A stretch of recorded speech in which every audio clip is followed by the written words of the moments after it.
Telugu cinema ఇండస్ట్రీలో దర్శకధీరుడిగా తనకంటూ ఒక ప్రత్యేకమైన గుర్తింపును సంపాదించుకున్న డైరెక్టర్ ఎవరైనా ఉన్నారు అంటే అది రాజమౌళి అనే చెప్పాలి.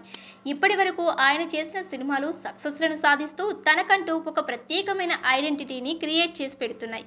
కెరియర్ మొదట్లో సీరియల్ను డైరెక్ట్ చేసిన ఆయన ఆ తరువాత చేసిన సినిమాలన్నింటినీ సక్సెస్ఫుల్గా నిలుపుతూ ముందుకు తీసుకువెళ్ళడం అంటే మామూలు విషయం కాదు. ఇప్పటి వరకు ఏ ఇండస్ట్రీలో కూడా ఎవరికీ సాధ్యం కాని ఒక అరుదైన రికార్డును కూడా తన సొంతం చేసుకున్నాడు.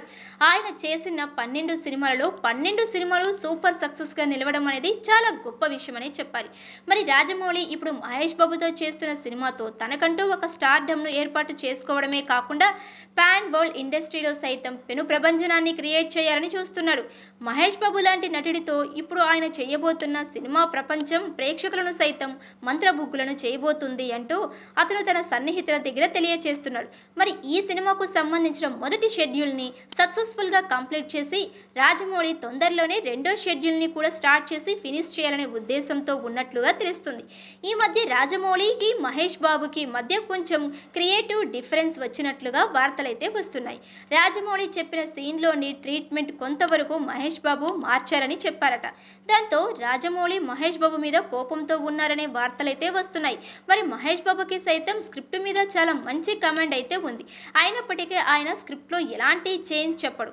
ఒకవేళ తాను చేంజెస్ ఏదైనా చెప్పాడు అంటే అది చాలా వాల్యుబుల్ అయి ఉంటుందని మహేష్ బాబు అభిమానులు భావిస్తున్నారు. మరి రాజమౌళి సినిమా స్క్రిప్ట్ గురించి మనం ప్రత్యేకంగా చెప్పవలసిన పనిలేదు. ఒక్కసారి స్క్రిప్ట్ లాక్ అయింది అంటే ఆయన అసలు సినిమా స్క్రిప్ట్ గురించి పట్టించుకోడు. దాన్ని మార్చాల్సిన అవసరం కూడా లేదు అనే రేంజ్లో దాన్ని పక్కన పెట్టేస్తాడు. ఇక మహేష్ బాబు ఇప్పుడు కొన్ని చేంజెస్ చెప్పడంతో ఈ ఇద్దరి మధ్య కొంతవరకు క్రియేటివ్ డిఫరెన్స్ అయితే వచ్చినట్లుగా తెలుస్తుంది.